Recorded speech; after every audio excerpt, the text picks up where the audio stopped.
রাসূল করিম সাল্লাল্লাহু আলাইহি ওয়াসাল্লাম হাদিস শরীফে কিয়ামতের আলামতকে দুই ভাগে ভাগ করেছেন। এই কথা বোঝার আগে যে কথাটা বোঝা দরকার সেটা হলো, আমাদের একটা মৌলিক বিশ্বাস হলো আমরা বিশ্বাস, আমাদের আকীদা, আমাদের ঈমান, আমাদের কোরআন সুন্নাহর সব জায়গায় এটা আছে যে আসমান, জমিন, চন্দ্র, সূর্য, গ্রহ, নক্ষত্র সব মাখলুক ধ্বংস হয়ে যাবে। কুল্লু মান আলাইহা ফান ওয়া ইয়াবকা ওয়াজহু রাব্বিক। আল্লাহ তাআলা সূরাতুল কাসাসে বলেছেন কুল্লু শাইইন হালিকুন। শাই মানে যেটা অস্তিত্বে এসেছে, মাখলুক। কুল্লু শাইইন হালিক, সব ধ্বংসশীল, সব ধ্বংস হবে। ইল্লা ওয়াজহা। ইমাম বুখারী রাহিমাহুল্লাহ তাবিল করেছেন, ব্যাখ্যা করেছেন ইল্লা মুলকা, ক্ষমতা, বাহাদুরি, বেটাগিরি, রাজত্ব, আসমান, জমিন, চন্দ্র, সূর্য, গ্রহ, নক্ষত্র সব ধ্বংস হয়ে যাবে। ইল্লা ওয়াজহা মুলকা, একমাত্র চিরস্থায়ী ক্ষমতা থাকবে কার? আল্লাহ। বলেন, একমাত্র চিরস্থায়ী ক্ষমতা থাকবে কার? আল্লাহ। এখন ব্যাপারটা এমন না যে আপনি একদিন ঘুমাইছেন আর ঘুম থেকে উঠে দেখবেন আসমান ভেঙে যাচ্ছে। ব্যাপারটা এমন না যে আপনি একদিন ঘুমিয়েছেন, ঘুম থেকে উঠে দেখবেন সূর্য নাই, পাহাড় নাই, আসমান নাই, জমিন নাই, সব ভেঙে যাচ্ছে। এ হুট করে একদিন সব ভাঙবে না। পৃথিবী ধীরে ধীরে ধীরে ধীরে ধীরে ধীরে ধ্বংসের দিকে এগিয়ে যাবে। আর এই যে পৃথিবী ধীরে ধীরে ধীরে ধীরে ধীরে ধীরে ধ্বংসের দিকে এগিয়ে যাবে, আস্তে আস্তে আস্তে আস্তে আস্তে আস্তে কিছু কিছু কিছু কিছু কিছু কিছু নিদর্শন প্রকাশ হতে শুরু করবে। নবী করিম সাল্লাল্লাহু আলাইহি ওয়াসাল্লাম এই যে পৃথিবী ধ্বংস, কিয়ামত, নবী করিম সাল্লাল্লাহু আলাইহি ওয়াসাল্লাম কিয়ামতের আলামতকে মৌলিক দুই ভাগে ভাগ করেছেন। এই মৌলিক দুই ভাগের এক ভাগ কিছু আলামত যেগুলোকে আমরা বলি আশরাতুস সাআতুল কুবরা, কিয়ামতের বড় আলামত। আবার কিছু আলামত আছে আশরাতুস সাআতুস সুগরা, কিয়ামতের ছোট ছোট আলামত। এই ছোট আলামত আস্তে আস্তে আস্তে আস্তে আস্তে আস্তে আস্তে আস্তে প্রকাশিত হবে। ছোট আলামত প্রকাশিত হয়ে আস্তে আস্তে আস্তে আস্তে আস্তে একটা সময় এমন আসবে কিয়ামতের বড় বড় মৌলিক আলামত গুলো প্রকাশিত হবে। এবার আসেন মৌলিক কথার দিকে যাই। কিয়ামতের বড় বড় আলামত হলো 11টা। বলেন, কিয়ামতের বড় বড় আলামত কয়টা? আপনারা একটু আমার সাথে কথা বলতে হবে। কিয়ামতের মৌলিক আলামত কয়টা? বড় বড় আলামত হলো 11টা। এর ভিতর এক নম্বর হলো যুহুরুল মাহদি। মাহদি আসবেন। এই মাহদি, এটা অসংখ্য অগণিত হাদিসে বর্ণিত হয়েছে। ইমাম সুয়ুতী রাহিমাহুল্লাহ একটা রিসালা লিখেছেন আল উরফুল ওয়ারদি ফি আখবারিল মাহদি। সেখানে মাহদি সংক্রান্ত যত হাদিস আছে, এক দুইটা না, অসংখ্য হাদিস। হাদিসের একটা প্রকার হলো হাদিসে মুতাওয়াতির, অর্থাৎ যেটা যে বিষয়টা এত অধিক সংখ্যক বর্ণনাকারী বা এত অধিক সংখ্যক সাহাবী থেকে বর্ণিত হয়েছে, এত অধিক সংখ্যক মানুষ থেকে বর্ণিত হয়েছে, যারা মিথ্যার উপর একত্রিত হওয়া অসম্ভব, এত অধিক সংখ্যক সাহাবী থেকে, এত অধিক সংখ্যক বর্ণনাকারী থেকে কোন হাদিস বর্ণনা হলে সেই হাদিসকে পরিভাষা বলে হাদিসে মুতাওয়াতির। এটা কোরআনের মতো, কোরআন দিয়ে যেমন অকাট্য বিধান প্রমাণিত হয়, খবরে মুতাওয়াতির দিয়েও তেমন অকাট্য বিধান প্রমাণিত হয়। মাহদি কিয়ামতের এক নম্বর বড় আলামত। দেখেন, এই যে 11টা কিয়ামতের বড় বড় আলামত, এটা এক স্থানে সংগঠিত হবে। মাহদি আসবেন, খুরুজুদ দাজ্জাল, দাজ্জাল আসবে, নুজুল ঈসা, ঈসা আলাইহিস সালাম নামবেন, খুরুজ ইয়াজুজ ওয়া মাজুজ, ইয়াজুজ মাজুজ বের হবে, খুরুজ দাব্বাতিল আরদ, দাব্বাতুল আরশ বের হবে, তুলুউশ শামসি মিন মাগরিবিহা, সূর্য উঠবে পশ্চিম দিক থেকে, সালাসু খাসফিন ফিল আরদি, পৃথিবীতে তিনটা প্রলয়ঙ্করকারী ভূমিকম্প হবে, খাসফুন ফিল মাশরিক, একটা হবে পৃথিবীর পূর্ব প্রান্তে, ও খাসফুন ফিল মাশরিক, একটা হবে পৃথিবীর একটা হবে মাশরিক পূর্ব প্রান্তে, একটা হবে মাগরিব পশ্চিম প্রান্তে, ও খাসফুন ফি জাজিরাতিল আরব, আর একটা হবে পৃথিবীর মধ্যভাগে। এই তিন ভূমিকম্প সব ধ্বংস করে দিবে, এরপর আগুন বের হয়ে মানুষকে হাঁকিয়ে নিয়ে যাবে। এগুলা হলো কিয়ামতের মৌলিক আলামত। এই 11টা বড় বড় বড় বড় বড় বড় বড় বিষয় পৃথিবীতে সংগঠিত হবে। নবী করিম সাল্লাল্লাহু আলাইহি ওয়াসাল্লাম যখন মদিনায় গিয়েছিলেন, নবী করিম সাল্লাল্লাহু আলাইহি ওয়াসাল্লাম যখন মদিনায় গিয়েছেন, ইহুদিদের আলেম ছিলেন হযরত আব্দুল্লাহ ইবনে সালাম রাদিয়াল্লাহু তাআলা আনহু। হযরত আব্দুল্লাহ ইবনে সালাম রাদিয়াল্লাহু তাআলা আনহু তিনি যেহেতু ইহুদিদের পণ্ডিত ব্যক্তিত্ব ছিলেন, তিনি পরীক্ষা করতে চাইলেন যে আসলে আল্লাহ নবী সাল্লাল্লাহু আলাইহি ওয়াসাল্লাম সত্য নবী নাকি মিথ্যে নবী। আসলে যে সাল্লাল্লাহু আলাইহি ওয়াসাল্লাম যে নবুয়তের দাবি করেছেন, সেই নবুয়তের দাবি সত্য নাকি মিথ্যা তিনি যাচাই করতে চাইলেন। যাচাই করতে কেমনে চাইলেন? তিনি নবী করিম সাল্লাল্লাহু আলাইহি ওয়াসাল্লামের কাছে আসলেন। তিনি নবী করিম সাল্লাল্লাহু আলাইহি ওয়াসাল্লামের দরবারে হাজির হয়ে তিনি নবী করিম সাল্লাল্লাহু আলাইহি ওয়াসাল্লামের কাছে উপস্থিত হয়ে বললেন, ইয়া রাসূল, ইয়া মুহাম্মদ, ইন্নী সাইলুকা আন সালাসিন ফাইন আজাবতা ফাইন্নাকা নাবিয়্যুন হক। ও মুহাম্মদ সাল্লাল্লাহু আলাইহি ওয়াসাল্লাম, আমি আপনাকে তিনটা প্রশ্ন করব। এই তিনটা প্রশ্নের জবাব যদি আপনি আমাকে দিতে পারেন, ফাইন্নাকা নাবিয়্যুন হক, যদি আপনি এই তিন প্রশ্নের জবাব আপনি দিতে পারেন, তাহলে আপনি সত্য নবী। কারণ এই তিন প্রশ্নের জবাব নবী ছাড়া আর কেউ দিতে পারবে না। এই তিন প্রশ্নের উত্তর নবী ছাড়া আর কেউ দুনিয়ার দিতে পারবে না। যার কাছে ওহীর ইলম আছে, যার কাছে ওহীর ইলম থাকবে, যার কাছে আল্লাহর পক্ষ থেকে জিবরাইল ওহী নিয়ে আসবেন, তিনি এই তিন প্রশ্নের জবাব দিতে পারবেন। তিনি ছাড়া আর কেউ এই তিন প্রশ্নের জবাব দিতে পারবে না। ও মুহাম্মদ সাল্লাল্লাহু আলাইহি ওয়াসাল্লাম, আমি আপনাকে এই তিন প্রশ্ন করব। যদি আপনি এই তিন প্রশ্নের উত্তর দিতে পারেন, ফাইন্নাকা নাবিয়্যুন হক, যদি আপনি এই তিন প্রশ্নের জবাব দেন, আপনি হলেন সত্য নবী। এই তিন প্রশ্নের এক নম্বর প্রশ্ন ছিল, আখবিরনি আন আউয়ালি আশরাতিস সাআ, আখবিরনি আন আউয়ালি আশরাতিস সাআ। ও মুহাম্মদ সাল্লাল্লাহু আলাইহি ওয়াসাল্লাম, আপনি বলুন তো কিয়ামতের এক নম্বর আলামত কি? আপনি বলুন কিয়ামতের এক নম্বর আলামত কি? নবী করিম সাল্লাল্লাহু আলাইহি ওয়াসাল্লাম বলেছেন, আগামীকাল জবাব দেব। অর্থাৎ রাতে জিবরিল ওহী নিয়ে আসবেন, ওহীর মাধ্যমে জেনে জবাব দিব। পরের দিন আসলেন, আল্লাহ নবী সাল্লাল্লাহু আলাইহি ওয়াসাল্লামকে তিনটা প্রশ্ন করেছিলেন যে আমাকে কিয়ামতের প্রথম আলামত সম্পর্কে বলেন। 2 নম্বর প্রশ্ন করেছিলেন, আখবিরনি আন আউয়ালি তুআমি আহলিল জান্নাহ, জান্নাতে প্রথম খাবার কি হবে এটা বলেন। আল্লাহ তাআলা জান্নাতীরা জান্নাতে চলে গিয়েছে, জাহান্নামীরা জাহান্নামে চলে গিয়েছে। বিচার শেষ, বিচার কার্য শেষ হওয়ার পর জান্নাতীরা যখন জান্নাতে চলে যাবে, আল্লাহ তাআলা প্রথম সব জান্নাতীদেরকে আনুষ্ঠানিক প্রথম দাওয়াত খাওয়াবেন। আল্লাহ তাআলা আমাদের সবাইকে খাওয়ার তৌফিক দান করুন। আমিন। আল্লাহ তাআলা সেই দাওয়াতে মেহমান হওয়ার তৌফিক আমাদের সবাইকে দান করুন। ওই আব্দুল্লাহ ইবনে সালাম রাদিয়াল্লাহু তাআলা জানতে চাইলেন, আচ্ছা বলেন তো, ওই যে জান্নাতে আল্লাহ প্রথম জান্নাতীদেরকে মেহমানদারি করাবেন, কি খাওয়াবেন বলেন? 3 নম্বর আরেকটা প্রশ্ন ছিল বাচ্চা সংক্রান্ত। কিছু বাচ্চার চেহারা দেখবেন হুবহু বাপের সাথে মিলে, আবার কিছু বাচ্চার চেহারা দেখবেন হুবহু মায়ের সাথে মিলে। আল্লাহ নবী সাল্লাল্লাহু আলাইহি ওয়াসাল্লামের কাছে আব্দুল্লাহ ইবনে সালাম রাদিয়াল্লাহু তাআলা জানতে চাইলেন, বাচ্চার চেহারা কখন বাপের সাথে মিলে আর বাচ্চার চেহারা কখন মায়ের সাথে মিলে। আল্লাহ নবী সাল্লাল্লাহু আলাইহি ওয়াসাল্লাম পরের দিন 1 নম্বর উত্তর দিচ্ছেন, আউয়ালু আশরাতিস সাআ। আব্দুল্লাহ ইবনে সালাম, তুমি আমার কাছে কিয়ামতের প্রথম আলামত সম্পর্কে জানতে চেয়েছিলে। আব্দুল্লাহ ইবনে সালাম, শুনো, আউয়ালু আশরাতিস সাআ, কিয়ামতের প্রথম আলামত হলো খুরুজুন নার, আগুন বের হবে।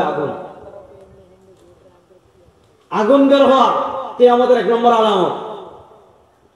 আপনি দেখেন কিছুদিন আগে পৃথিবীর সব ধনী এই বাংলাদেশের চুরচামার চুরচুরটা যেগুলো আছে এগুলা না, এগুলা তো খাইস্টা,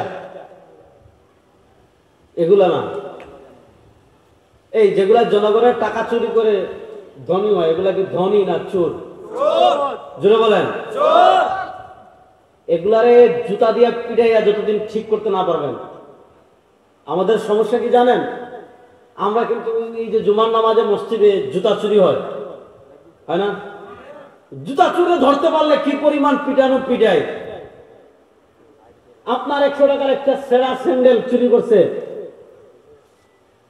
আপনার 200 টাকার, 500 টাকার, 1000 টাকার, 2000 টাকার একটা সেরা জুতা যদি চুরি করে, আপনার পকেট থেকে 500 টাকার একটা নোট যদি চুরি করে, আপনার পকেট থেকে যদি টাকা চুরি করে, এই 1000 টাকার সিজকে চুরে আমরা পিটাই। চুরে পিটানো এটা আমি আবার বলতেছি না যে আমি চুরের পক্ষ নিচ্ছি না, কিন্তু সমস্যা হলো এই 100 টাকার চুরে আমরা পিটাই, জুতা চুরে আমরা পিটাই, জুতা চুরে পিটাই, পকেট থেকে যারা টাকা চুরি করে তাদেরকে পিটাই। কিন্তু এই রাষ্ট্রের হাজার হাজার কোটি টাকা যে চুরের বাচ্চারা চুরি করে, রাষ্ট্রের লক্ষ লক্ষ টাকা যে গোলামের বাচ্চারা চুরি করে, রাষ্ট্রের ব্যাংক থেকে যে চুরের বাচ্চারা টাকা চুরি করে, রাষ্ট্রের রিজার্ভ থেকে যে চুরেরা টাকা চুরি করে, তাদেরকে আমরা গণধুলাই দিতে পারি না। এজন্য আমাদের দেশে চুরি বন্ধ হয় না। আমাদের দেশে এমন এমন জাতীয় চোর আছে, ওরে বাপ রে বাপ।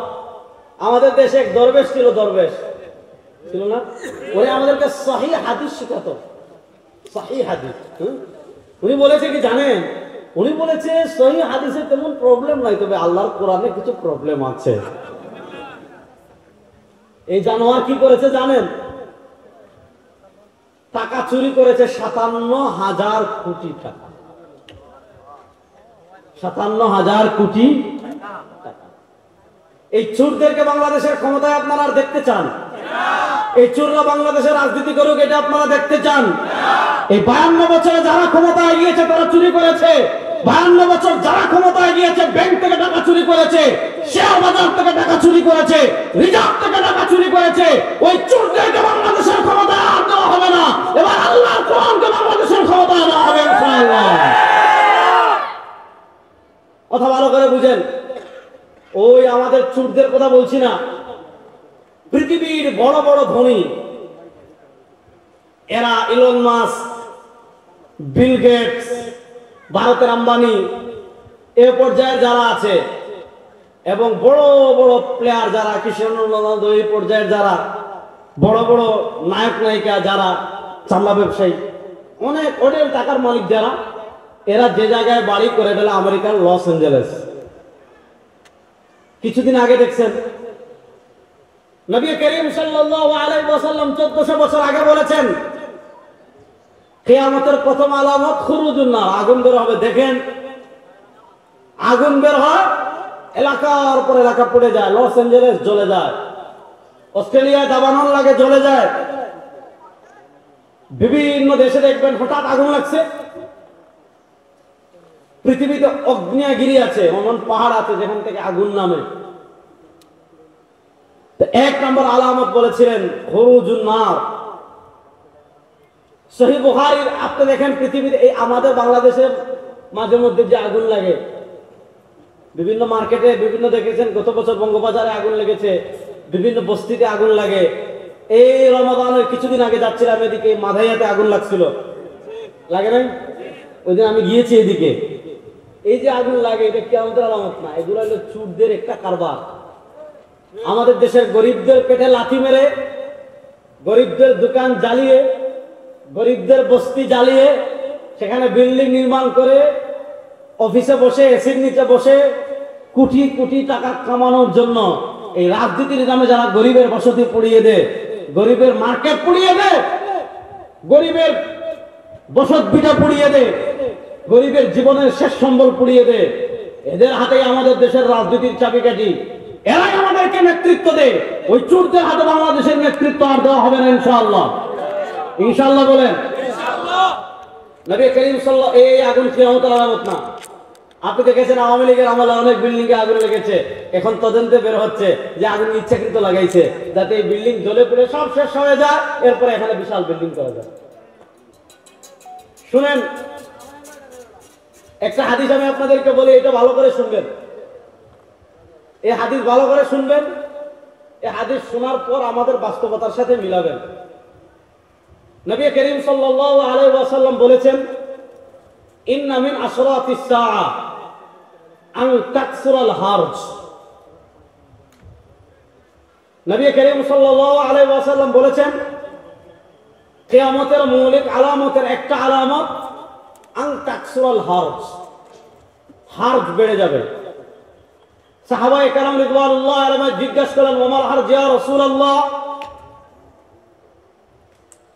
ওয়ামাল হারজ ইয়া রাসূলুল্লাহ, ওগো আল্লাহর নবী আপনি বলেন হারজ কি? যে কিয়ামতের আলামতের একটা আলামত হারজ বেড়ে যাবে। সাহাবায়ে কেরাম রিদওয়ানুল্লাহি আলাইহিম আজমাইন জিজ্ঞাসা করলেন, ইয়া রাসূলুল্লাহ হারজ কি? আল্লাহ নবী সাল্লাল্লাহু আলাইহি ওয়াসাল্লাম বললেন, আল হারজ আল মাউত আল কাতল, খুন বেড়ে যাবে। খুন বাড়ছে না কমছে? আর আসতে বলেন, জোরে বলেন। খুন বেড়ে গিয়েছে। খুন বাড়ার একটা মৌলিক কারণ আছে। আজকে আমাদের দেশে আপনি পুকুরে মানুষের লাশ পাবেন বস্তাবন্দি, খালে লাশ পাওয়া যায়, নদীতে লাশ পাওয়া যায়, কচুরিপানায় লাশ পাওয়া যায়, টিলায় লাশ পাওয়া যায়, পাহাড়ে লাশ পাওয়া যায়, রাস্তায় লাশ পাওয়া যায়, ঘরে লাশ পাওয়া যায়। মাদারীপুরে দেখছেন মসজিদে জবাই করে ফেলছে। এত খুন কেন? আমাদের দেশে ধর্ষণ, রাষ্ট্র চেষ্টা করছে কিন্তু ধর্ষণ কমানো যাচ্ছে না। কেন কমানো যাচ্ছে না? আমাদের দেশে ঈদের আগে ঘটনা দেখেছেন, আসিয়াকে ধর্ষণ করা হয়েছে। তো আমাদের দেশটা হলো যুগের দেশ, বাস একটা ঘটনা ভাইরাল হয়, এইটার পিছনে মানুষ অনেক দিন থাকে। আসিয়ার ঘটনা সারা বাংলাদেশে আলোড়ন সৃষ্টি করেছিল। তারপরে বেচারা ভাইরাল হলো তরমুজ বিক্রি করে, বাস। ওই যে একজনে বলছে না যে এটা কি, যে মিষ্টি, অনেক তরমুজ অনেক মিষ্টি, তরমুজ তো ভাই মিষ্টি হবে স্বাভাবিক, বাস সারা মানুষ এটার পিছনে ছুটছে। তারপর ঈদের মার্কেট, তারপর ঈদ শেষ। দেখেন, এত আইন, এত আদালত, এত কিছু করার পর খুন বন্ধ হচ্ছে না কেন? এত কিছু করার পর দুর্নীতি বন্ধ হচ্ছে না কেন? এত কিছু করার পর আপনি ধর্ষণ বন্ধ করতে পারছেন না কেন? আরে ভাই, আপনি মানুষের আইন দিয়ে, ব্রিটিশের আইন দিয়ে কিয়ামত পর্যন্ত বন্ধ করতে পারবেন না। সমস্যার মৌলিক গুড়াটা বুঝেন। আমাদের দেশের বিচারের যে অবস্থা, এখানে চোরেরা টাকা থাকলে জামিন পায়, আর আলেমরা নিরপরাধ আলেম, জাতির শ্রেষ্ঠ সন্তান আলেম যারা, তারা বছরের পর বছর কারাগারে থাকে। এটাই আমাদের দেশের বিচার ব্যবস্থা। আমাদের ব্রিটিশ প্রবর্তিত বিচার ব্যবস্থার সবচেয়ে বাজে যে দিক, এই বিচার ব্যবস্থা ব্রিটিশ প্রবর্তিত। আচ্ছা বলেন তো, ব্রিটিশ যে আমাদের দেশে ছিল, অর্থাৎ আমাদের ভারত উপমহাদেশে যে ব্রিটিশ ছিল, যুবকরা ভালো করে বুঝেন কথাটা। 1803 সালে মুঘল সম্রাট বাহাদুর শাহ থেকে ইস্ট ইন্ডিয়া কোম্পানি আনুষ্ঠানিক ক্ষমতা নিল। তাইলে এই ইস্ট ইন্ডিয়া কোম্পানি যে 1803 সাল থেকে নিয়ে 1947 পর্যন্ত ক্ষমতায় ছিল, আপনারা বলেন তো, ইস্ট ইন্ডিয়া কোম্পানি এদেশের মালিক ছিল না ডাকাত? কথা কয় না, জুড়ে বলেন না, মালিক ছিল না ডাকাত ছিল? আপনি দেখেন, বাংলাদেশের ফ্যাসিস্ট আওয়ামী লীগ 15 বছর ছিল, মানুষের ভোট চুরি করে ক্ষমতায় গিয়েছে, দিনের ভোট রাতে করে ক্ষমতায় গিয়েছে, বিনা ভোটে ক্ষমতায় গিয়েছে। আওয়ামী লীগকে দেশের তারুণ্য পরাজিত করেছে, তারা পালিয়ে চলে গিয়েছে দেশ ছেড়ে। পৃথিবীর ইতিহাসে এমন কোন নজির নাই যে আপনার মানে সরকার পতনের সাথে সাথে 300 এমপি মন্ত্রী, কোন কোন জায়গায় মসজিদের ইমামও পলাইছে। হ্যাঁ, কোন কোন জায়গায় কি মসজিদের ইমামও এইভাবে 300 জন এমপি একসাথে পলাইছে, পৃথিবীতে এমন কোন নজির নাই। আওয়ামী লীগের সবাই পালিয়ে যাওয়ার পর এমপি মন্ত্রী যারা আছে, নেতা খেতা যা আছে, দেশে সংস্কার হচ্ছে। তারা যে সংবিধান রেখে গিয়েছে সেটা সংস্কার করা হচ্ছে, বিচার বিভাগ সংস্কারের কথা বলা হচ্ছে, শিক্ষা সিলেবাস সংস্কারের কথা বলা হচ্ছে, নির্বাচন কমিশন সংস্কারের কথা বলা হচ্ছে। প্রশ্ন 15 বছরের ফ্যাসিস্টের সবকিছু যদি সংস্কার করতে হয়, তাহলে আজ থেকে 100 বছর আগে আমাদের দাদাদের উপর যে ব্রিটিশ আধিপত্যবাদ বিস্তার করে 150 বছর ছিল, এই ব্রিটিশ যে বিচার ব্যবস্থা রেখে গিয়েছে, ব্রিটিশ যে শিক্ষা ব্যবস্থা রেখে গিয়েছে, ব্রিটিশ যে আইন আদালত রেখে গিয়েছে, সেটা সংস্কার করার প্রয়োজন আছে না নাই? এই ব্রিটিশ যে বিচার ব্যবস্থা আমাদের মাথার উপর চাপিয়ে দিয়েছে, সেই বিচার ব্যবস্থা দিয়ে আজকে আমাদের দেশের আদালত চলে, আমাদের দেশের হাইকোর্ট চলে, আমাদের দেশের সুপ্রিম কোর্ট চলে। আমি আল্লাহর জাতের কসম করে বলছি, ব্রিটিশের আইন দিয়ে, ব্রিটিশের আদালত দিয়ে, ব্রিটিশের বিচার ব্যবস্থা দিয়ে 52 বছর বাংলাদেশে আপনারা খুন বন্ধ করতে পারেন নাই, টেন্ডারবাজি বন্ধ করতে পারেন নাই, ধর্ষণ বন্ধ করতে পারেন নাই, দুর্নীতি বন্ধ করতে পারেন নাই, কিয়ামত পর্যন্ত পারবেন না। আল্লাহ কোরআনের বিচার বাস্তবায়ন করেন, 3 মাসে সব বন্ধ হয়ে যাবে, 3 মাসে বন্ধ হয়ে যাবে। চ্যালেঞ্জ। ব্রিটিশ প্রবর্তিত বিচার ব্যবস্থা আপনার ভাইকে একজন মাইরা ফেলছে, আপনি যান প্রথম কুমিল্লা, এটা চান্দিনা না কচুয়া, চান্দিনা, চান্দিনা হলে আপনি প্রথমে যাবেন কুমিল্লা কোর্টে। ভালো করে বুঝেন, আমাদের আদালতের আইনের শুভঙ্করের ফাঁকির জায়গাটা বুঝেন, শুভঙ্করের ফাঁকির জায়গাটা বুঝেন। আপনি প্রথমে যাবেন কুমিল্লা কোর্টে, মামলা করতে লাগে উকিল। আমাদের দেশে এখন সাহস পাচ্ছে না, নচেত হাসিনার পক্ষে টাকার কারণে শেখ হাসিনার পক্ষে দাঁড়ানোর মতো উকিল আছে না নাই? এদের কাছে আদর্শ নাই, এরা খুনির পক্ষে দাঁড়িয়ে যায়, আছে না নাই? প্রথমে উকিল নিয়োগ দেন, টাকা।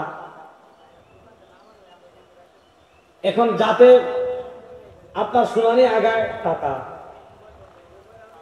উকিল যাতে ভালো করে, টাকা। সাক্ষীর দিন, টাকা। শুনানির দিন, টাকা। এভাবে কুমিল্লা কোর্টে 1 বছর, কুমিল্লা থেকে মামলা গেল হাইকোর্টে, 1 বছর, হাইকোর্ট রায় দিল, এবার আপিলের সুযোগ, 1 বছর। সময় যাচ্ছে, কিছুদিন পর পর আপনার শুনানি, আর কি হাজিরা, আর কি টাকা। এখন বেচারার ভাই মারা গিয়েছে, গরিব মানুষ, দেখলো ভাইও হারাইলাম, এবার বিচার পাইতে টাকা টোকা জমি জমা সব বিক্রি করে দেখতেছি, ন্যায় বিচার পাবো না। স্বাভাবিকভাবে 1 বছর পর, 2 বছর পর, 3 বছর পর, এক ভাই মারা যাওয়ার পর ভাইয়ের প্রতি যে আবেগ ছিল, 2 বছর 3 বছর পর স্বাভাবিক মানুষের আগের আবেগ থাকে না। আগের আবেগ যদি থাকতো তাহলে মানুষ পৃথিবীতে বাঁচত না। এজন্য নবী করিম সাল্লাল্লাহু আলাইহি ওয়াসাল্লাম বলেছেন, আস-সাবরু ইনদা সাদমাতিল উলা, প্রথম বিপদের সময় ধৈর্য। 4-5 দিন 20 দিন গেলে আপনার যত আপন জনি মারা যাক, একবার আপনার সন্তান মারা যাক, স্ত্রী মারা যাক, বাপ মারা যাক, প্রথম দিকেই তো ধৈর্য, কারণ 1 মাস 2 মাস গেলে মানুষের নীতি ভুলে যায়। তখন দেখলো বাইরেও হারাইলাম, এখন মামলা পরিচালনা করতে বাড়িঘর সব নিঃস্ব হয়ে যাবে, এখন দরকার নাই, বাইরে হারাইলাম, জমি জমা হারানোর দরকার কি?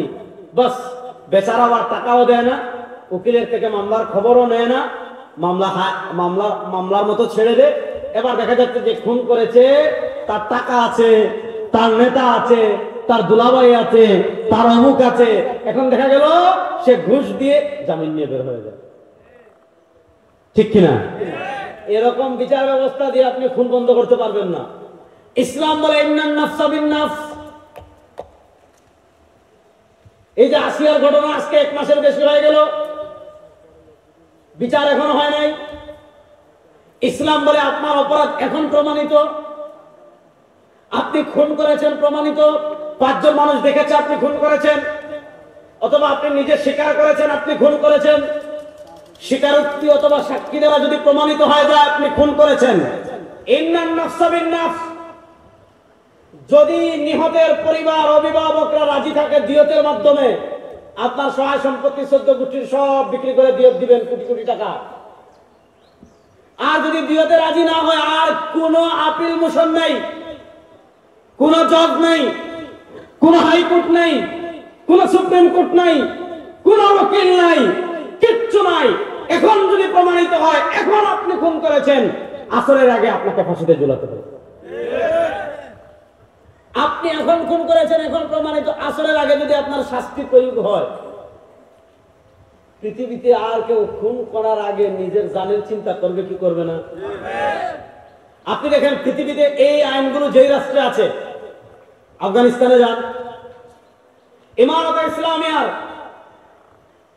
আমার তালেবান ভাইরা ক্ষমতায় পাওয়ার 14 আগস্ট না 21 আগস্ট পেয়েছিল যতটুকু মনে পড়ে, 2001, 21, 20, 25, প্রায় 3.5 বছর, 4 বছরের কাছাকাছি।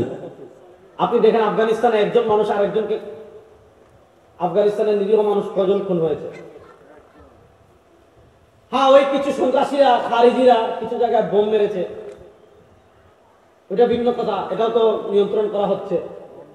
কিন্তু আপনার জমিন নিয়ে, সামান্য টাকা নিয়ে, সামান্য পয়সা নিয়ে, দুনিয়ার সামান্য স্বার্থের কারণে খুন নাই। সৌদি আরব খুন নাই, মিডল ইস্টে খুন নাই। কেন নাই? কারণ খুন করলেই আপনার মাথার দুনিয়াতে থাকবে না। আপনি দর্শনের বিচার নিশ্চিত করেন। ইসলাম বলেছে গর্ত করে এতটুকু পর্যন্ত মাটিতে পুঁতেন, তারপর পাথর মেরে নিক্ষেপ করেন, পাথর নিক্ষেপ করে হত্যা করেন। আসিয়ার ধর্ষণ প্রমাণিত হয়েছে। এভাবে যদি তোমার কাল ক্ষেপণ না করে, যখনই প্রমাণিত হয়েছে তখনই যদি গুলিস্তানে সবার সামনে, অথবা বায়তুল মুকাররমের উত্তর গেট বা দক্ষিণ গেটে সবার সামনে, অথবা সোহরাওয়ার্দী উদ্যানে সবার সামনে তার শাস্তি প্রয়োগ করা হতো, আর টেলিভিশনের মাধ্যমে সারা দেশে দেখানো হতো, এরপর ধর্ষণ করার কেউ সাহস করত? এজন্য শুনেন, আমাদের দেশের চুরেরা কোরআন চায় না কেন জানেন? আমাদের দেশের ডাকাতরা কোরআন চায় না কেন জানেন? আমাদের দেশের দুর্নীতিবাজরা কোরআন চায় না কেন জানেন? আমাদের দেশের অসভ্য বর্বররা কোরআন চায় না কেন জানেন? কারণ কোরআন আসলে আর তারা খুন করাতে পারবে না, কোরআন আসলে আর তারা দুর্নীতি করতে পারবে না, কোরআন আসলে আর তারা আমোদ ফুর্তি করতে পারবে না, কোরআন আসলে আর তারা ধর্ষণ করতে পারবে না, কোরআন আসলে আর তারা চাঁদাবাজি করতে পারবে না, কোরআন আসলে আর তারা টেন্ডারবাজি করতে পারবে না। এজন্য তারা কোরআনকে শুধু মিরাজের দিকে রাখতে চায়, কোরআনকে তারা শুধু সিন্নিতে রাখতে চায়, আর আল্লাহর কোরআনকে আমরা সংসদ পর্যন্ত নিতে চাই। ইনশাআল্লাহ বলেন। যুবকরা প্রস্তুত আছেন তো? ইনশাআল্লাহ। এই খুন বন্ধ করার একমাত্র পথ আল কোরআন, একমাত্র পথ আল কোরআন। তো কিয়ামতের একটা আলামত, হত্যা বেড়ে যাবে। এখন তো মানুষ, আমাদের দেশে যে অবস্থা, ফুটবল খেলে ব্রাজিল আর আর্জেন্টিনা, আমাদের দেশ থেকে হাজার হাজার মাইল দূরে। কথা বুঝেন? একজন সাপোর্ট করে ব্রাজিল আর একজন সাপোর্ট করে আর্জেন্টিনা। এখন দেখা যাচ্ছে একদল গোল খাইছে, আর এক দলের সমর্থক গিয়ে তার সামনে টিটকারি মারতেছে। ও বেচারার হয়েছে মাথা গরম, দিছে থাপ্পড়, ও দিছে থাপ্পড়, লাগছে ঝগড়া, বস সরিয়ে এনে একজন আরেকজন মেরে ফেলছে। 2022 সালে যখন বিশ্বকাপ হয়, বাংলাদেশে ব্রাজিল আর্জেন্টিনার সমর্থক নিয়ে মারামারি করে খুন হয়েছিল 22 জন না 21 জন। এখানে আমাদের দেশের অবস্থা। নবী করিম সাল্লাল্লাহু আলাইহি ওয়াসাল্লাম বলেছেন, কিয়ামতের আলামত আন তাকসুরাল কাত, খুন বেড়ে যাবে। আরেকটা আলামত আন তাকসুরাজ জালাজিল, ভূমিকম্প বেড়ে যাবে। ভূমিকম্প বাড়ছে না? এই তো কিছুদিন আগেও হলো। শুনেন, বাংলাদেশের মানুষ গত সপ্তাহে দেখেছেন কি অবস্থা। মায়ানমার কিন্তু আমাদের থেকে বেশি দূরে না, আমাদের সীমান্ত আছে তাদের সাথে, টেকনাফে। মায়ানমার কিন্তু আমাদের খুবই কাছে। এই গত সপ্তাহে 7 কত মাত্রার ভূমিকম্প মায়ানমারে হয়েছে, থাইল্যান্ডে হয়েছে। আমাদের দেশে সেনাবাহিনী গিয়েছে উদ্ধার কাজে। আপনি চিন্তা করেন, আপনারা নিশ্চিত ফেসবুকে বা ইউটিউবে ভিডিও দেখেছেন, কত বিশাল বিল্ডিং দেখেন নাই? কত বিশাল বিল্ডিং মুহূর্তের ভিতর ভেঙে পড়ে গিয়েছে। 1 সেকেন্ড লাগে নাই, 1 সেকেন্ড লাগে নাই, বিল্ডিং ভেঙে পড়ে গিয়েছে। কিয়ামতের আলামত, ঘন ঘন ভূমিকম্প হবে। বাংলাদেশের মুসলমান, আমাদের বিজ্ঞানীরা সতর্ক করছে বারবার,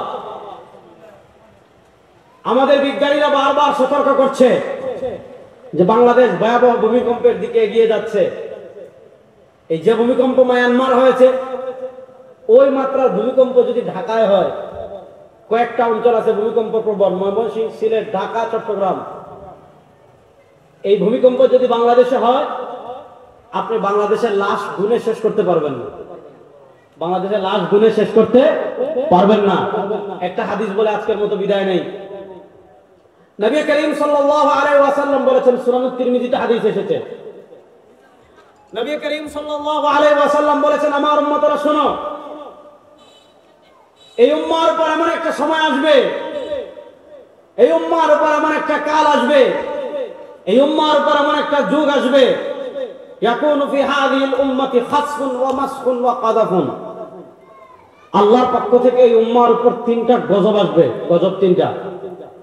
খাসফুন ভূমিধস হবে, মাসখুন বিকৃতি হবে, কাযাফুন আসমান থেকে পাথর পড়বে। আল্লাহ রাব্বুল ইজ্জত ওয়াল জালালের পক্ষ থেকে এই উম্মার উপর এই 3টা গজব আসবে। সাহাবায়ে কেরাম রিদওয়ানুল্লাহি আলাইহিম আজমাইন জিজ্ঞাসা করলেন, মাতা ইয়া রাসূলুল্লাহ, মাতা ইয়া রাসূলুল্লাহ, ও আল্লাহর নবী সাল্লাল্লাহু আলাইহি ওয়াসাল্লাম, আল্লাহর পক্ষ থেকে এই 3 গজব কখন আসবে? নবী করিম সাল্লাল্লাহু আলাইহি ওয়াসাল্লাম জবাব দিয়েছেন, ইদা যাহারাতিল কায়নাত, যখন গায়িকা বাড়বে। গায়িকা বাড়ছে না? আজকে ঘরে ঘরে গায়িকা। ঈদ উপলক্ষে রেডিওতে, টেলিভিশনে, ফেসবুকে, ইউটিউবে, রাস্তাঘাটে খালি আপাদের গান। এখন তো মাশাআল্লাহ আপারা মারফতি গান গায়, মমতাজ আপা, শুলি আপা, টিউলি আপা, বিউটি আপা, কত আপা বাংলাদেশ আপনি গুনে শেষ করতে পারবেন না। চাঁদপুরে গেলে দেখবেন রাত ব্যাপী, সিলেট গেলে দেখবেন রাত ব্যাপী, কুমিল্লা গেলে দেখবেন রাত ব্যাপী, বাংলাদেশের বিভিন্ন অঞ্চলে দেখবেন রাত ব্যাপী মহিলারা মারফতি গান গায়। আছে না নাই? ইদা যাহারাতিল কায়নাত, যখন গায়িকা বাড়বে, ওয়াল মাজামি, বাদ্যযন্ত্র বাড়বে, ওয়াশুরিবাতিল খামার, ব্যাপকভাবে মানুষ মদ খাবে। আজকে ঢাকায় দেখেন, ঢাকার যত অভিজাত এলাকা মদ তত বেশি। বড় বড় ক্লাব আছে, ওখানে সরকার অনুমোদিত নাইট ক্লাব, রাত্রে গিয়ে বড় লোকরা মদ খায়। ইয়াবা ঘরে ঘরে পৌঁছে গিয়েছে, যুবকদেরকে মাদক আজকে নষ্ট করে দিচ্ছে। নবী করিম সাল্লাল্লাহু আলাইহি ওয়াসাল্লাম বলেন, এই 3টা জিনিস যখন ব্যাপকভাবে ছড়িয়ে পড়বে, মাদক, গান বাজনা, গায়িকা, এই 3টা যখন ব্যাপকভাবে উম্মার ভিতর ছড়িয়ে পড়বে, আল্লাহর পক্ষ থেকে এই উম্মার উপর 3টা গজব আসবে। আল্লাহর পক্ষ থেকে এই উম্মার উপর 3টা মুসিবত আসবে। আল্লাহর পক্ষ থেকে এই উম্মার উপর 3টা আযাব আসবে। আজকে আপনি মুসলিম কান্ট্রিগুলোর দিকে দেখেন, আজকে আপনি আমার বাংলাদেশের দিকে দেখেন, এই 3 গুণা ব্যাপকভাবে ছড়িয়ে পড়েছে। সুতরাং এই 3 গজবের অপেক্ষায় থাকুন মুসলমান। যদি এই 3 গজব থেকে বাঁচতে চান, আল্লাহর আযাব থেকে বাঁচতে চান, ভূমিধস থেকে বাঁচতে চান, ভূমিকম্প থেকে বাঁচতে চান, আপনি যদি পাথর পড়া থেকে বাঁচতে চান, বিকৃতি থেকে বাঁচতে চান, তাহলে এই 3 গুনাহ থেকে বেঁচে আল্লাহ রাব্বুল ইজ্জত ওয়াল জালালের কাছে তওবা করার দরকার আছে না নাই? নানা কারণে পৃথিবী ধ্বংসের দিকে এগিয়ে যাচ্ছে। এই পৃথিবী ধ্বংসের দিকে যখন এগিয়ে যাচ্ছে, তখন আমাদের করণীয়, আল্লাহ তাআলা আমাদেরকে সবচেয়ে বড় যে নিয়ামত দুনিয়াতে দিয়েছেন, আল্লাহ তাআলা আমাদেরকে দুনিয়াতে সবচেয়ে বড় যে নিয়ামত দিয়েছেন, ওই নিয়ামতের নাম হলো ঈমান। আল্লাহ তাআলা যে আমাদেরকে ঈমানের নিয়ামত দান করেছেন, ওই ঈমানের নিয়ামতের উপর অটল থাকা, ঈমানের হেফাজতের চেষ্টা করা, ঈমানের উপর দায়িম থাকা, ঈমানের উপর কায়েম থাকা, ঈমানকে যত্ন করা, আল্লাহর ওলিদের সুহবতে যাওয়া, আল্লাহর ওলিদের কাছে যাওয়া, ইমান আমার আছে না গেল, ইমান বিধ্বংসী কাজ যেগুলো আছে, যে কাজগুলো করলে ইমান চলে যাবে, যে কাজগুলো করলে ইমান ধ্বংস হয়ে যাবে, এগুলা জেনে জেনে জেনে জেনে জেনে জেনে ইমান বিধ্বংসী কাজ থেকে নিজের ইমানকে হেফাজত করা, আমলের সাথে জুড়ে থাকা, নেক মানুষের সুহবতে নিজেদেরকে জুড়ে রাখা। আল্লাহ তাআলা যে কথাগুলো বললাম আমাকে আপনাদের সবাইকে আমল করার তৌফিক দান করুক, আমিন। মিন আসাবতু ফামিনাল্লাহ ওয়া ইন আখতাতু ফামিন্নি ওয়া মিনাশ শাইতান। সুবহানাকাল্লাহুম্মা বিহামদিকা আশহাদু আল্লা ইলাহা ইল্লা আনতা আস্তাগফিরুকা ওয়া আতুবু ইলাইক। আসসালামু আলাইকুম ওয়া রাহমাতুল্লাহ।